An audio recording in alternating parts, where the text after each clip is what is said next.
In a single moment, your life can change. Moments with Marianne is a transformative hour that covers an endless array of topics with the best of the best. Marianne's guests are leaders in their field, ranging from inspirational authors, top industry leaders, business and spiritual entrepreneurs. Each guest is gifted and a true visionary, a recognized leader in their own work.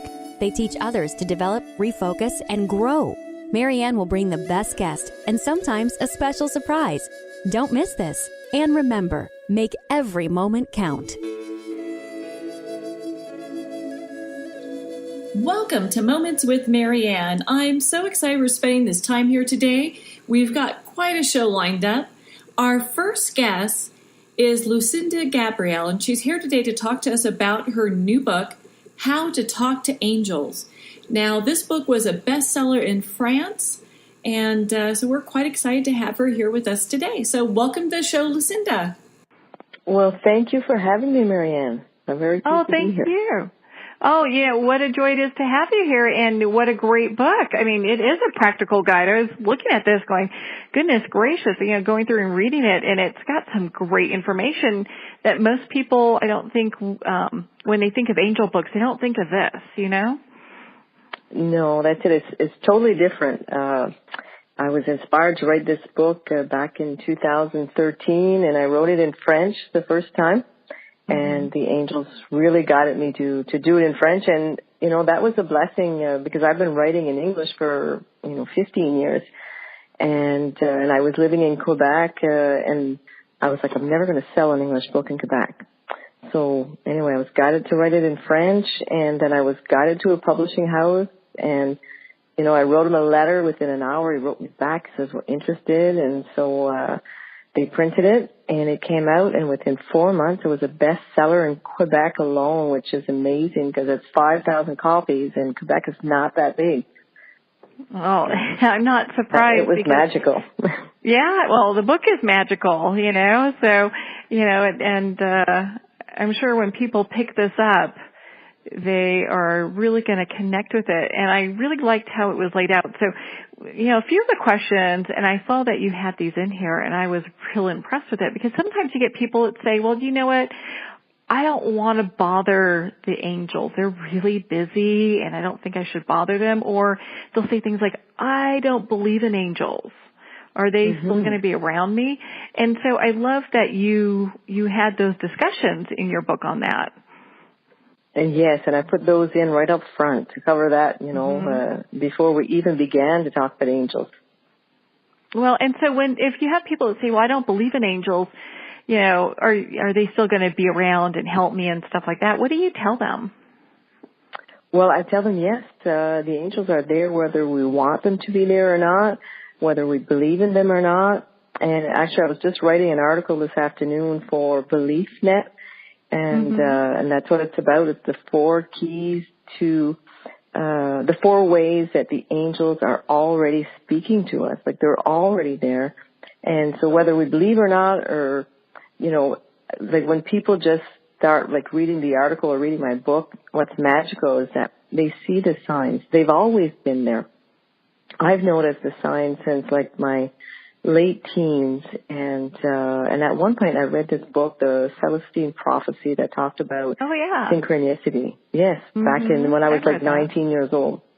And to me, that synchronicity, well, I felt it was grace, it was God, and I didn't really think about angels back then because that's not where I was. I just really, had a big faith in God. And at that time when I was 19, I just had this feeling come up in my heart that said I was going to write a book one day and I was going to share this with people one day.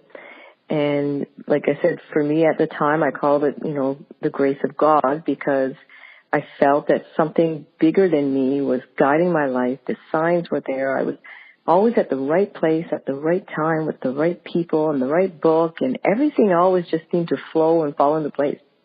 And I mean, I've had my ups and downs like everybody, but I could still see the magic that was there. And I would talk to people around me and I would ask them, like, do you see this? And, this work out for you? And people just didn't see it. I'm like, well, I can't be that special. It can't be just for me. Like, I can't believe that. And so, I felt like people, they didn't they weren't seeing it because of their perception. And I just had a different perception of life, and that's why I noticed all these signs along the way. So that's what I wanted to share in my book.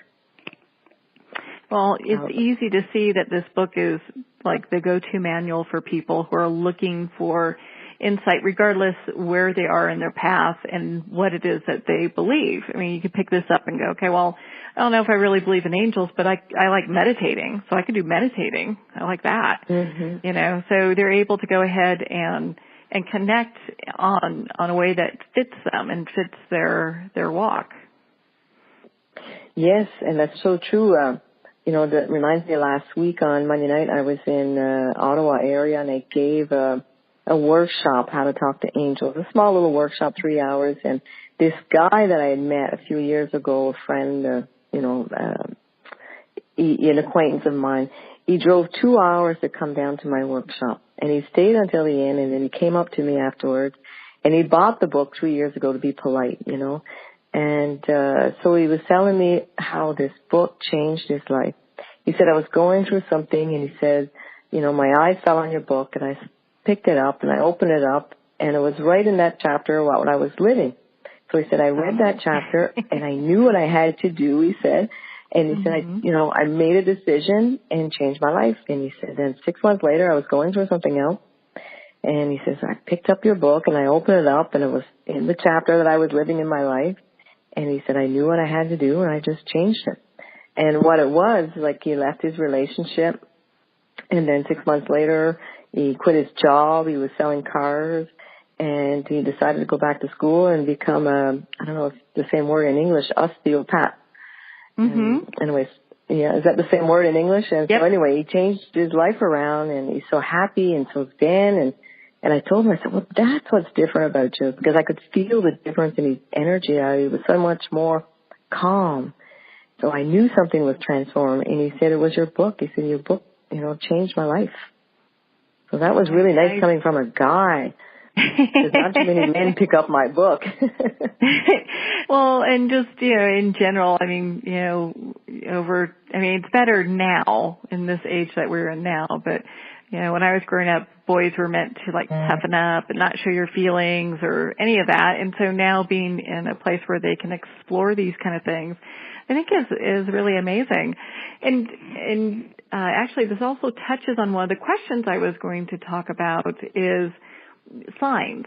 Okay. So the spirit world loves to give us signs. Obviously this guy got a big one with picking up your book and being able to immediately turn to the page that was going to help him. What are some of the most popular signs that you see from our angels or the spirit world? And I'm kind of getting the cart before the horse a little bit, but I just can't help myself. I mean, this is such a great topic.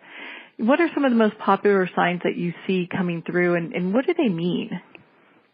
Well, I would say one of the most popular signs are numbers. And I remember back in my own life in 1998, 99, I had bought this car. It was a Dodge Spirit. And I bought it, it was Friday the 13th, and the license plate on it was 666, all the signs that things weren't going to go too well in my life. And so when I got in the car, every time I got in the car, the digital clock was always 1111 or 111 or 222, and I kept seeing these numbers repeatedly all the time. And it took me 4 years to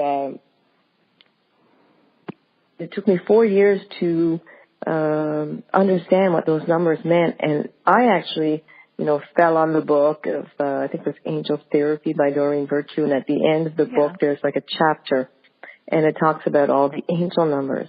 And 111 was saying, keep positive thoughts. And 2s were saying, you're manifesting very fast right now. You're happy with what you're manifesting.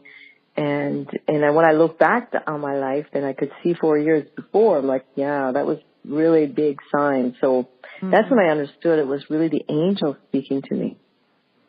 So that's one of the biggest signs that we can see. And, when I drive my car down the street, I'm always checking it because I know what they all mean now. I know them all by heart. So when I drive down the street, I'm checking them out and say, 444, the angels are with me, or 333. So I keep looking out for numbers. So that's one of the biggest signs that we get constantly around us. And I get a lot of them too. So one of my pleasures, because I travel a lot, I'm on the road a lot, and just driving around different cities, giving conferences and workshops. And one of my biggest pleasures is just paying attention to the signs beside the road or trucks going by. And just last week I was on my way to Ottawa, and there was a sign that said something like, confidence is one. And then a few kilometers later, it said, you're almost there. And I thought that was pretty funny because of, what I was thinking in my mind was like, okay, and here's a message for me today, your confidence is going to grow and just be patient, So things like that. Like one day I went up to my hairdresser's, and I was in the parking lot, and there was a truck in front of me, and it said, are you running out of time? And I was like, wow, that was a big message, because I was running around doing everything for everybody else and not making time in my schedule for my own things. So that's the way they speak to us. I mean, there's always signs around us constantly. Now, I know in your book you talk about the differences between the angelic realm and the spirit realm. Can you explain a little bit about that for our listeners? Yes. Well, the big difference between the two realms is that angels have never lived on earth and spirits have. So like when we cross over, we're going to be a spirit. We're not going to be an angel.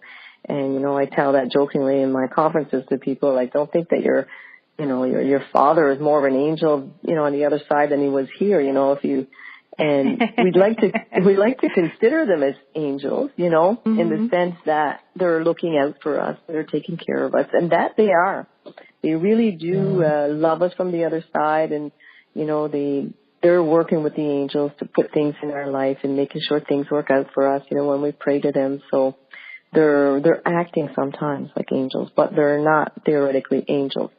And so that's the big difference. Angels have never lived. And, I found the interesting thing over the years when I've been doing my readings is that our angels are always on our left side. And when I see a person's angel, what I've noticed is that their qualities are always feminine qualities. So they're, like compassion and gentleness and kindness and joy, and they're all the kind of qualities that they bring us in our lives. And usually the client that's in front of me, well, they have the same qualities as their angels because their angels brings them that. And what I've noticed is that the guide, which is standing on our right side, has more masculine qualities like strength and courage and persistence and resilience and those kind of qualities.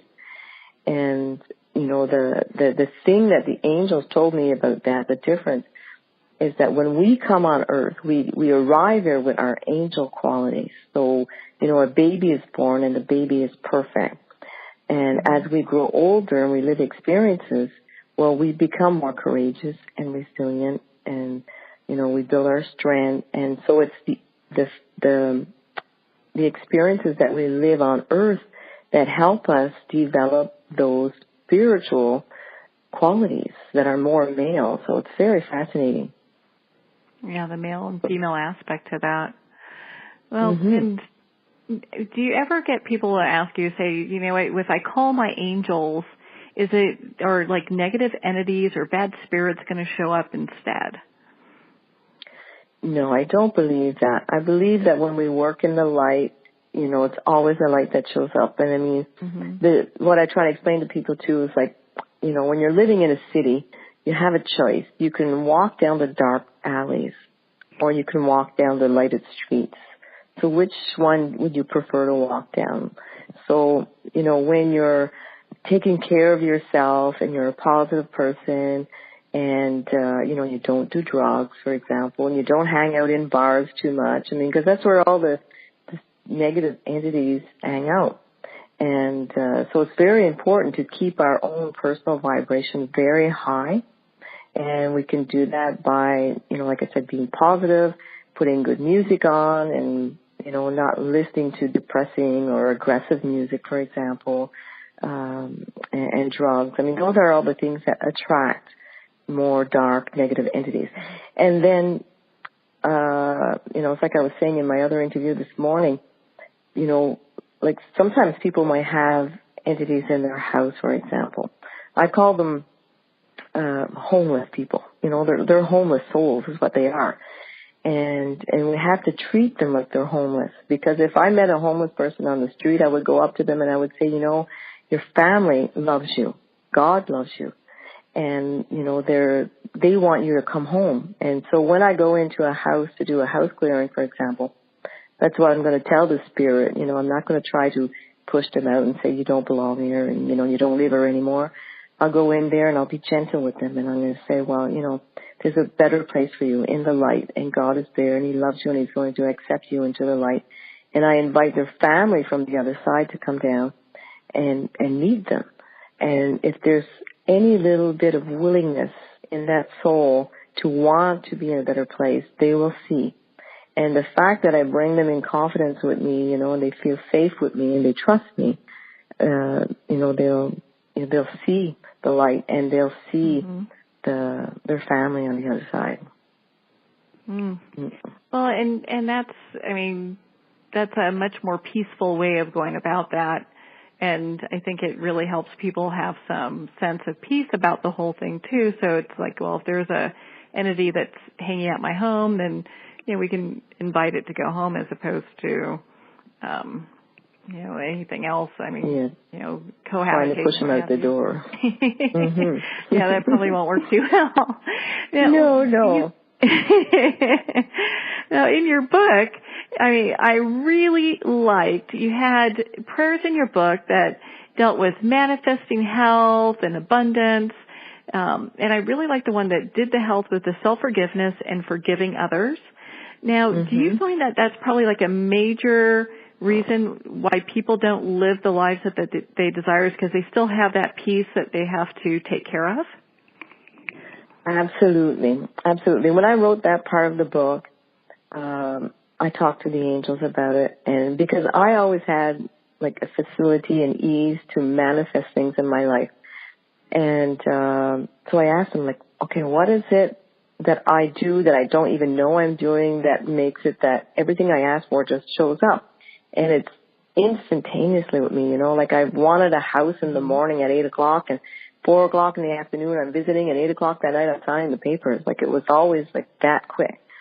And yes, to get back to the health part, I think for any kind of manifesting, it's important in our lives to take a look and see where have people hurt me, and who do I need to forgive? And we also have to forgive ourselves, because we're so hard on ourselves. And so if I'm not forgiving myself for something, well, then I don't feel completely worthy to receive whatever it is that I want, whether it's health or a new home or a new career or whatever it is. That'll always be there stuck in my way. And that's why it's important to be forgiving and to be at peace. And especially health-wise, because I think one of the biggest reasons people have health issues is fear and unforgiveness. Those are the two biggest reasons why people are sick, because they're angry, they're resentful, and it closes their heart, it clogs up their arteries, and, and they don't trust life, so they're fearful about the future. So all these things are what are making people sick. So it's important to take a look at what's going on and, who do I need to forgive? And what do I need to forgive myself? Those chapters in your book I found to be just extremely impressive, because a lot of angel books talk about angels and connecting with them and how we can develop that relationship, but they don't get into that whole spiritual side, which is the manifesting with abundance and health and, careers and, just about anything that our hearts desire.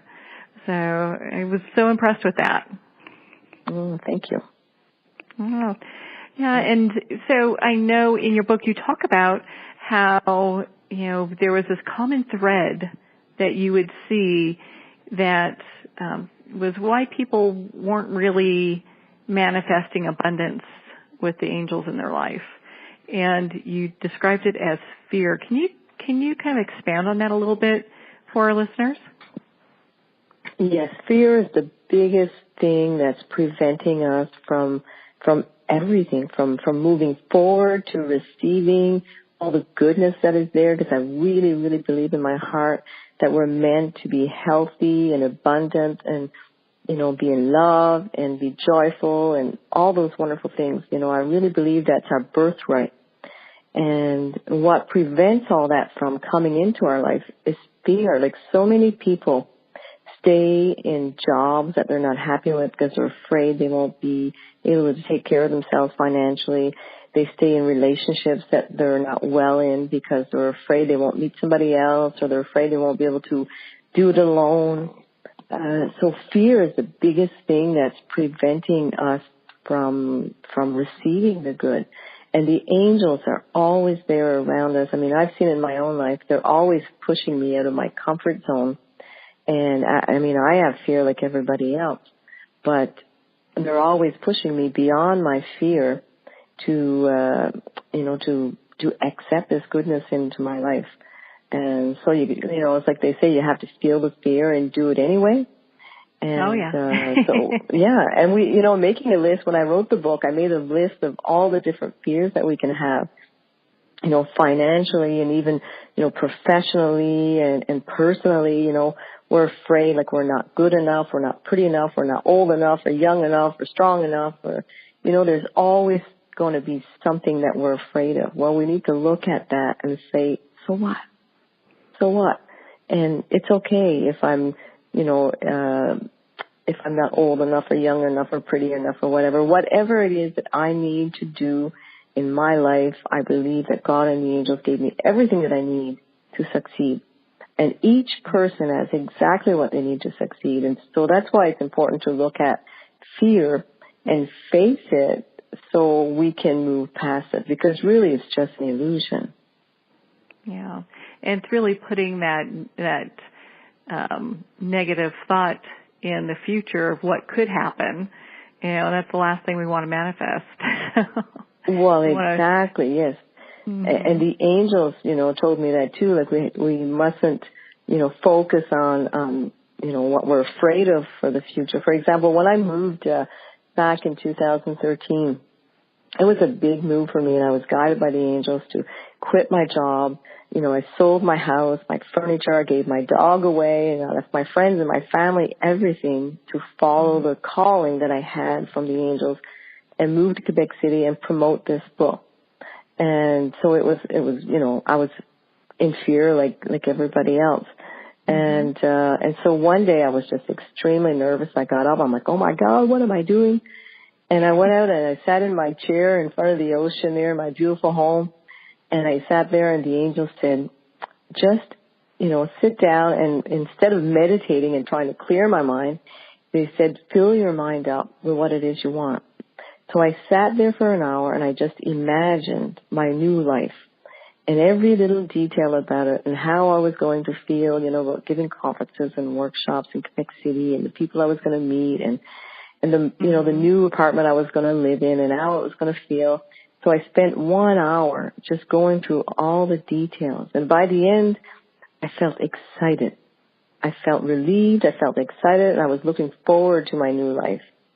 And so that's one of the tricks that the angels gave me to help us move forward and let go of the fear. So instead of focusing on what we're afraid of, focus on what it is we would really like. And that's what we'll bring into our life. Because what we focus our attention on is what we'll attract. Mm-hmm. So have you ever come across, I'm sure you probably get tons of people, because I know you're amazingly gifted, you probably get people that connect with you and say, gosh, you know what, no matter what I do, I can't get beyond this fear. Do you do like private consultations with them to help them work through that whole process? I do private consultations, not so much anymore because I'm really busy just, teaching people about how to receive their own messages. So like I do more conferences and workshops, and helping people connect with their angels, their guides, the archangels, and what I call their entourage in French, their spirit team, their angel team that's around them. Mm-hmm. So most of my work in the past year, I would say it's more group, but I do the occasional one-on-one session. I do. In the phone sessions, what have you? Okay. And I'm sure because you have people all over the world. I mean, we live in a great age where we can Skype with people or have them on the phone, so it's easy to connect with people. Yes, but I focus a lot on my weekends when I do, meet your angel team and that. Mm-hmm. I mean, my biggest focus during those weekends is to help people like open up their players so they have a better connection and to meet their team in that. But I want to give them wings. And I know that by the time they leave me on Sunday afternoon, they all leave there with wings and they're confident and they let go a lot of their fear and they're more confident about moving forward. And I think a lot of it comes from just being a good example. Because, during my weekends, I tell them about my own life and what I've been through and what I left behind to be where I am. And, so they see me moving forward, less fearlessly and having success. And I tell them, like, if you're on the path, if you're doing what you're supposed to be doing, if you're following the calling that's in your heart, everything is going to be there. And like I promise them, like everything is going to be there. It's going to fall into place. And yeah, it's not always going to be, easy. And it's going to be scary, but you still have to move forward anyway. And the more you let go of this fear, the easier it gets. And, the more graceful things seem to fall into place. Well, it's interesting when we follow the path we're supposed to be on, things do fall away. And it makes it so much easier for us to just kind of keep going forward, even though it may mean making huge shifts like you did, Yes, and I've made huge shifts often in my life, just picking up every few years and just moving from city to city. And I just wrote a blog about that actually, which I'm going to post it's going to be, my March posting. And it's all about, letting go of the fear of moving forward. And so I always, my thing was I'm more afraid of being stuck in yesterday than I am afraid of tomorrow, because tomorrow is full of opportunities. And and I've been like that since I'm 20. And so that's it. I'm more afraid of being stuck in yesterday than I am of tomorrow, because tomorrow is full of opportunities and possibilities and wonders that I don't even know what's there yet, but I know it's going to be better. And because I believe that, my life has always gotten better and better. And like I said, there's been ups and downs, but the downs that I lived, I understand now, is because I didn't listen to the guidance. I went off track. There was a point in time where I made, I have, like we all have free will. Mm-hmm. And I made one of those free will choices and I didn't listen.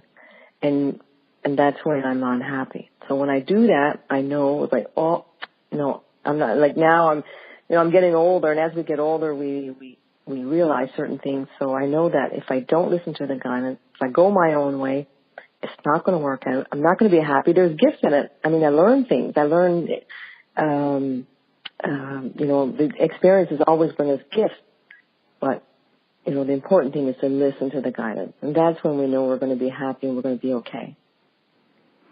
Now, you're just full of such great information, and I can see where you're such a shining example of not only how to talk to your angels and communicate with them, but also how to use that connection to manifest what it is that you really want in your life. So, I highly recommend everyone pick up How to Talk to Angels. That is the go-to book. It's just an amazing book. So, and thank you so much, Lucinda, for taking the time to be on the show with us here today. Well, thank you for having me, Marianne. I really enjoyed talking with you today. Oh, it's been a pleasure. And for those looking to connect with Lucinda, you can do that at lucindagabriel.com. And you can either sign in, and if you're French or English speaking, and check out all of her great events she has coming up and be part of her community. So we're going to pause here to take a quick break. Oh, yeah, I got to sign up for that. If people want to invite me to their town, I'm available. Well, there you go. Definitely have her out in your neck of the woods, and looks like it'll be fun to have other events coming up. So we're going to pause here for a quick break, and we'll be right back after these messages.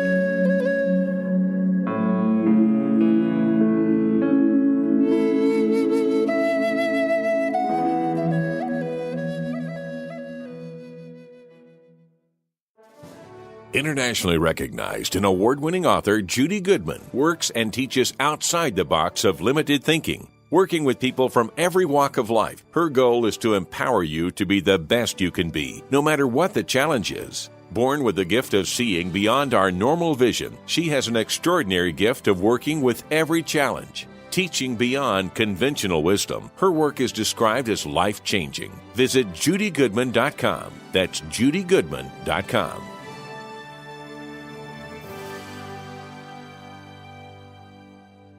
Have you ever had the sense that your thoughts might actually be doing something? Ancient secrets of manifesting have been masterfully revealed in the award-winning book Manifesting 1-2-3 by Ken Elliott. For the first time, the author's experiences and stories in this book describe exactly how your thoughts can create anything. You've been doing this all your life, but it's never been fully explained for you until now. Visit manifesting123.com for more information today. Manifesting123.com.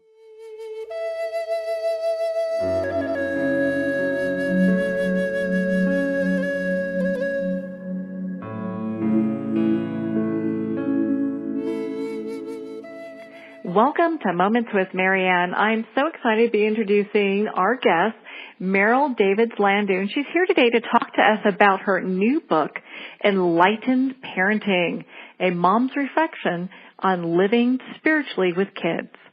So welcome to the show, Meryl. Thanks so much. Oh, it's such a joy to have you here. So Enlightened Parenting, what the heck is that? So enlightened parenting to me means trying to stay centered, trying to come from your place of calmness, your core connection to source or God or nature, however you see it, in the moments when you're with your children. So for me, I'm very clear it's not about trying to make your children enlightened or not trying to make them more spiritual, but you yourself are trying to connect to your highest and best self when you're with your children and especially when you're facing some of the more challenging parenting moments that all parents face at some point. Well, and even though I'm not a parent myself, I enjoy the role of auntie to many. And so, I found your book to be extremely resourceful. And in fact, I know a couple people that I'm buying your book for and giving it to them as gifts because, some of the moms I know look like they've stuck their finger in a light socket. They're pretty frazzled by the end of the day. I think it's very easy to look like that because, we're all so busy and there's moms and all people are really trying to juggle so many different things. Yeah. And it's challenging for any of us, whether you're a parent or not a parent, it's challenging for us to stay as connected as we'd like to our center. And especially when you have children or when you're with children, whether it's, a teacher, or your, nieces and nephews or whatever, that can especially be hard because kids really know where your buttons are and how to press them. Well, yeah, that's kind of their job is to further our spiritual expansion, exactly. Isn't it? That is their job. But then the question is, do we pass our own test of trying to let it expand us instead of letting it take us further and further away? Yeah. And choosing to look for those moments where we can be centered.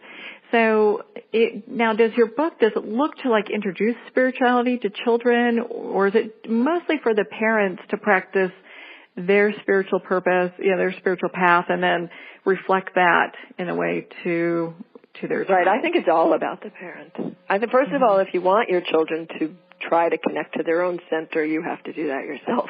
Yeah. Otherwise, you're giving this lesson to your child about how your child should be, and they don't see you modeling that. That's going to be pretty much useless. But also, more importantly, I think, we can only do things for ourselves. So while in my book I do have a lot of essays, and some of them are about things that you do with your children, that's really because parents are with their children a lot. So if you're going to bring spirituality to your everyday life, you're going to have to bring it to moments when you're with your children. But really, I believe that enlightened parenting is all about the parents connecting and coming from that place. Well, I know your book is separated into 3 different sections: attitudes, action, and nourish yourself. So why do you have it separated in that way? I think for me, one of the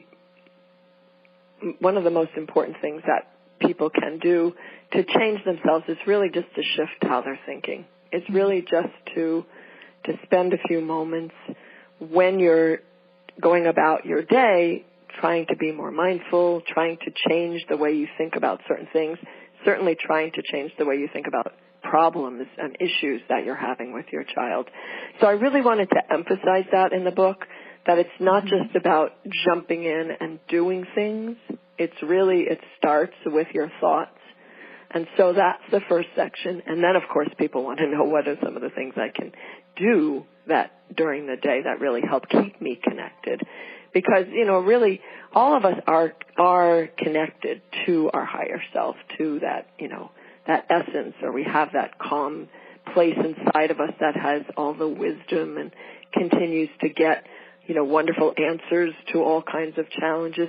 But we block ourselves from that a lot. And so if we spend a lot of the day doing different things that help remind us of that, that can be really beneficial. And then the third part of nourishing yourself is, I think, that parents and really everyone has to feed their own soul, feed their own center before they have anything really to give to their child. And so we do have to, even busy as we are, we do have to take a little bit of time to take care of ourselves and to do the things that we feel passionate about. Well, so what are some of the attitude changes a parent can make, like right now, to be more in tune with their higher self? I think one of the things that parents, they fall victim to society's expectations for what their day should be like, how busy they should be, how their children should be behaving, what their house should look like, what they should look like. And I think that it's very important for all of us to try to drop those expectations as much as possible and to embrace and adore and enjoy our child, whatever they're doing, whatever stage they're in, whatever event is going on that maybe we're judging as something that we're unhappy with, instead to really try to look for the positive in that and to embrace that. I think parents often fall victim to fear. I'm afraid what's going to happen to my child, physically or otherwise. I'm afraid my child's, if my child fails a test in second grade, that's going to mean he's going to be a college dropout. I mean, I think we're very good at catastrophizing, and it's really important to try to let that go because there are a lot of spiritual teachings that really talk about in any moment the two options are love and fear. And when we get stuck in fear, we forget that, and we don't act from a place of love. People are often very busy. I think kids today and parents today are very overscheduled, and some of that's unavoidable, but some of that I think we bring on ourselves. And that's part of the expectations, again, because we think we have to enroll our child in every extracurricular activity and every enrichment activity that's out there, and the result is that we're just very frazzled, running from one thing to another, instead of really being in the moment and appreciating the thing that we're doing. And then one of the things I think is very important as well is how you think about your child during the day. And this borders a little bit on how you act with them, but if you think about the way a parent feels when they're holding their newborn in their arms for the first time, I mean, or even if it's somebody else's, best friend's newborn or a sibling's newborn, the love that just oozes out of you the second you hold them and look at them. I think if parents can remember that during the day when their older child is doing something that's making them crazy, that this is the same child that you held at birth, and you have the same love for them that you had back when they were first being born. So that's a practice that I like to even do myself sometimes, and my kids are older now, but sometimes when they push my buttons, I just remember, the love, the unconditional love that I felt towards them. And that's something that, I think parents have ready access to, that they can bring into their day whenever they can remind themselves of that. I think that's a great exercise to do, because sometimes when, you have young kids going into like teenager. Yeah, teenagers really know how to push the buttons. Ooh, and they're losing their little minds. It's really good to remember them as that little baby. You're remembering them as a baby, but you're also remembering how you felt about them when they were a baby, because that's a feeling. If you can bring that feeling to any situation, even when your teenager's doing something that's maybe, you're not that excited about, if you can bring that feeling to that situation, you can really help change the dynamics that are going on between you and your teen. So I understand that you recently wrote a blog for Parents Magazine on 5 mindful activities a family can do together. Can you give us some examples of that? Sure. And so again, I just want to emphasize that the reason that you're doing these activities if you're a parent is so that you can connect yourself to your highest essence. But you're doing them as a family because you're with your kids a lot. So it's important not to shift the purpose of these activities onto I'm trying to help my child be more mindful. If your child is more mindful while they're doing these activities, that's a bonus. But it's really about the parent trying to stay more mindful. So a lot of these are mindfulness activities that people who are familiar with mindfulness practices might do or certainly would know about, but I've kind of shifted them a little bit just to make them easier to do with children. So, for example, Jon Kabat-Zinn has a mindfulness practice where you put one raisin in your mouth and you really focus on how it feels and how it, the squishiness and the taste of it as it stays in your mouth. Or you can do that with other food. I think with children, when you're sitting down to dinner, just for the first 30 seconds or minute, say, okay, let's be silent for a minute and just really focus on the way the food that we're about to eat smells, and then take a bite and feel it squishing around your mouth, and notice, the parts that are warm and the parts that are cooler and the parts that are harder and crunchier, and really just to bring your focus on what's going on with the food for that 30 seconds or minute. And then even when the rest of the dinner, isn't done with, mindful intention, there's still more mindfulness through the rest of the eating than there would be otherwise. And similarly, you have your body, which we tend to ignore most of the time. If you're sitting with your child, you could do a body scan where you might say out loud, let's focus on our feet now and really feel if, the tingling inside them. Focus on your belly, feel if it's rumbling. Focusing on different parts of your body to really bring your focus to one thing. The point of mindfulness really is about bringing your attention to one particular thing so that it's not scattered out in a million directions. And that really helps to center your whole being, not just your mind. You can take a listening walk, which is when you can go outside or inside. It can be in the house. It can be in the mall. It can be out in the yard, in the park. Just go out with the kids and just walk around for a little while, trying to listen to the things that are always out there making noises, or in our house even making noises that we tend not to hear. I mean, sometimes I notice that I'm sitting in the kitchen and the refrigerator's been kind of ticking away and making a noise, or the dishwasher's been on, or the washing machine, and I don't even hear it because I'm not paying attention. So this is about really consciously trying to pay attention to what you're hearing for a certain period of time. And then you can try doing a family silence. And that really partly depends on the age of the kids and partly depends on the personalities of the kids. Some kids will take to that better than others.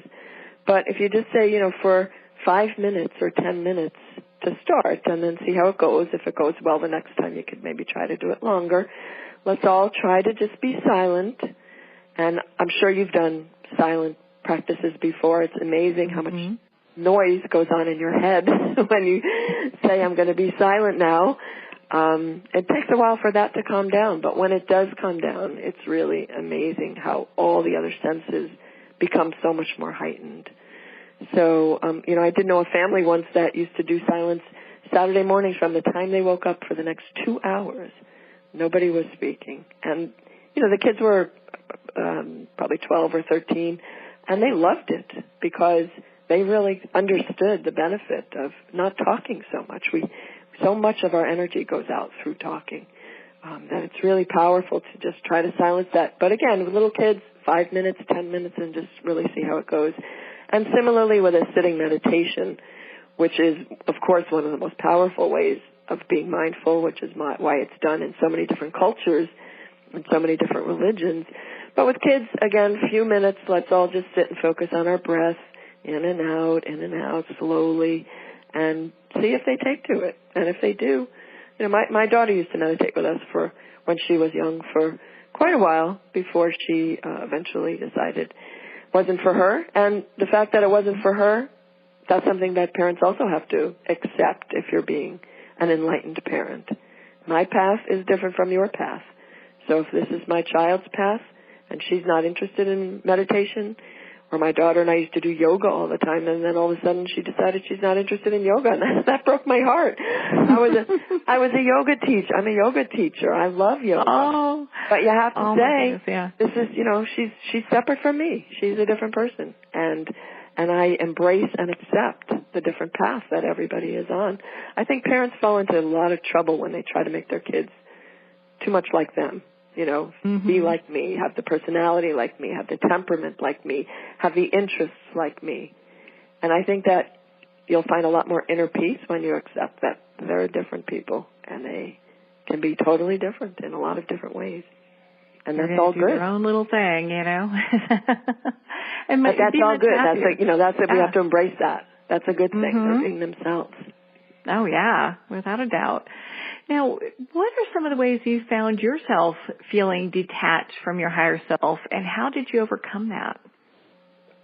So I think all parents have probably moments in every single day when they're dealing with their kids, especially when their children are younger or teenagers, when they find that they've really kind of lost their connection to their center. For me, when I would notice that when my children were younger, I would just try to focus on my breathing and try to bring it back to my breathing. Or I tell a story where my son, when he was younger and he was a very intense child, sometimes, would kind of push me out of my calmness. And I would just go and hide behind a door in the house, and I would take those moments to do some deep breathing or alternate nostril breathing, which is a yoga practice. You close up each nostril one at a time, and it really helps to balance the brain and center you. And I would do that for just a couple of minutes until he found me behind the door. He thought it was a game. He thought I'm playing hide and seek. But I was taking those minutes really to take a time out and center myself. And probably the time I lost it the most was when my son was in 8th grade, and he went to a Montessori school, and he decided he wasn't going to finish the work that he needed to finish in order to finish 8th grade.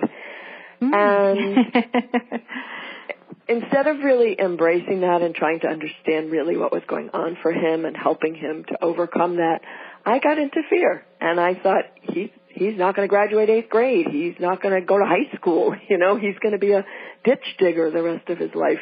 And I think, that's very common for parents to project out this catastrophe that's going to unfold because of what's going on in the moment. And he and I got into probably a couple of weeks worth of, yelling and not a very pleasant time in our household before I finally realized, okay, I need to chill. I need to just be in the moment. Those things that I'm so worried about are not happening in this moment. And so, once I kind of got to that place, I was able to work with him and help him figure out, kind of what his sticking points were. And he finished 8th grade fine. He finished high school fine. He is now a computer engineer, so I did not have to worry about his education. But I think that that's very common for parents to kind of pick up on something and think that it's going to mean something horrible. And we need to work on that. We need to check that in ourselves. Well, yeah, and that brings me to my next question. So in your book, you talk about trusting your inner self, even if it goes against conventional parenting norms or what your own family, like family expectations. How can parents resist those outside pressures? So that's definitely very challenging for parents. That and not letting your child push the buttons that they know are there are probably the two biggest ways that parents kind of fall out of their center. I love the expression beside yourself, because when we say I'm beside myself, that means that there's a self that I got beside. And so it's really about trying to get back to that place, whether it's through breath work or a few minutes of meditation or reading something spiritual or envisioning our child as a newborn baby.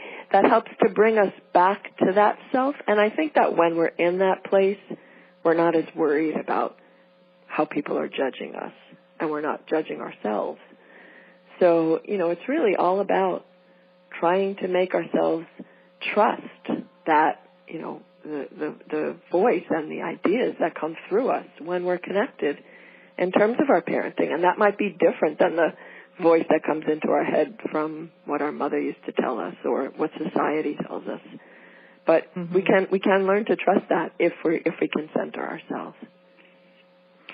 So I know in your book you talk about, parents, the need for them to nurture themselves, especially from that higher place. What are some things parents can do, especially if they have little kids that are kind of running around? What can they do to nurture themselves? So I think that it's really crucial that parents nurture themselves. I know that moms especially when your kids are young, can really put themselves last on the list and say, I don't have time for me. And it's true that when you have children, you don't have the same time for you that you had before you had children or that you'll have again when your kids are older.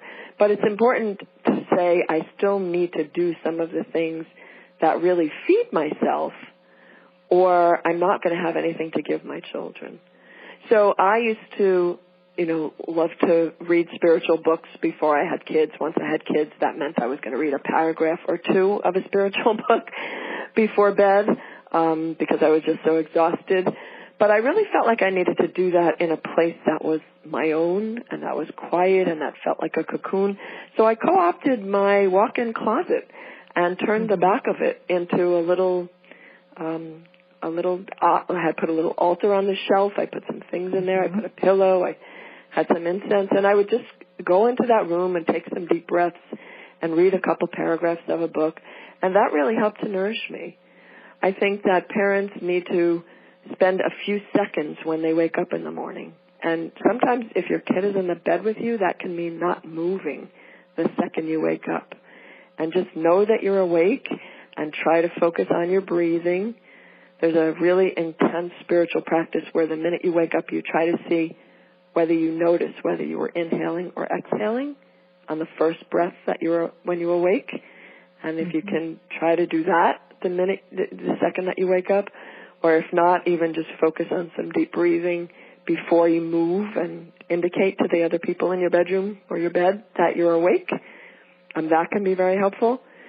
I think that going into the shower with a kind of a presence and feeling the water going through you and over you as if you're, the queen being bathed or a king, having some kind of a ritual is in the shower can be very valuable. Just getting some shampoo that smells good and soap that smells good. And, parents sometimes don't even get into the shower, but if you do, when you have that minute, just make it valuable. Make it something that takes care of you and transforms you. And then trying to create something. I think creating is very important. And it's harder to do that when you have kids. You're not going to probably have a lot of time to, write your novel or, create a symphony or make something cooking for, 50 people, some elaborate dishes. But you can do it on a very small scale. So if you like to write, maybe start blogging a little bit. If you love to cook, maybe one day a week try to make one dish or dessert that feels like it's something that you created, that you feel really good about. I think that creating something really is the best way to connect to our highest self. And that's something that, parents with kids often put on the back burner and say, I don't have time for that. I can't do that. So it's really about finding ways to do that in small amounts, little by little, periodically. I think sometimes parents think if they take time for themselves, it's going to be a long period of time. And your book is so great because it allows people to find those moments of time that they can have to themselves and really get focused on them, on cultivating that inner peace. Yeah, you're probably not going to have a lot of time when you have kids in the house. Again, especially if they're older, or especially if you work during the day outside the house, it's going to be challenging. But that's the whole idea, really, about trying to find a lot of different snippets and a lot of different small things that you can do for yourself, to nourish yourself, and also to enhance your own spirituality throughout the day. If you can find just tiny parts of the day, that adds up to something very powerful. It doesn't have to be, even, if we're going to meditate for an hour, that's not going to happen if you have children. I mean, that probably is not going to happen if you don't have children, but it's really something you can aspire to if you don't have children. If you have kids and somebody says, you need to meditate for an hour in the morning, you're going to say, I'm not going to meditate at all. But if you say, I'm going to meditate for 5 minutes while I'm lying in bed before I wake up, and then I'm going to focus in the shower for a couple of minutes on myself and really help to elevate myself, and then I'm going to, when I make their lunch, I'm going to be mindful about how I'm packing things and cutting things and feeling the water running over my hand as I'm washing some fruit, and just try to bring those kinds of things to different periods throughout your day. That adds up to a lot. Yeah, it really, you can have that time to yourself and really gain that peace and that inner connection that a lot of us do crave throughout our day. Parents sometimes think it's being selfish to spend a few minutes doing things for themselves. Or, the term indulge my passion. I'm going to indulge my passion, as if that's something that beyond what you should be doing. I'm indulging. But really, those are the things that feed you. And if you're not fed as a parent, you got nothing to give to your children. You have to be centered yourself. You have to be satisfied yourself in order to be the best parent that you can be. So I think if people look at it that way, I'm not being selfish by taking a few minutes to do something that I love. I'm being a better mother or a better father by doing that. Of course, that doesn't mean taking a lot of time and ignoring your children. That's not the same thing. But to do it in small amounts when you have kids, as opposed to just saying, I'm not going to, take care of myself until my kids are older. I think that you're shortchanging your children as well as yourself if you don't really take care of yourself as well. Yeah, for sure. Well, Meryl, thank you so much. I mean, gosh, the time flies by so quickly. We could talk about this topic all day, and it's been such a joy to have you here. Thank you so much for taking the time to be with us here today. Thank you. I appreciate it. To learn more about Meryl, visit her website at meryldavidslandau.com. I'd like to thank everyone for taking the time to tune in today. And remember, make every moment count. Join us next time for Moments with Marianne, when host Marianne Pestana brings another inspirational gifted leader to help us grow. Tune in every second Sunday at 8 p.m. Eastern Time for Moments with Marianne when the Dream Vision 7 radio network is at 1510 a.m. Boston. Or catch Moments with Marianne every Thursday and Friday at 5 p.m. and 5 a.m. Eastern Time by going to dreamvision7radio.com. To learn how Marianne started her business from the ground up, visit mariannepastana.com. Don't miss this, and remember, make every moment count.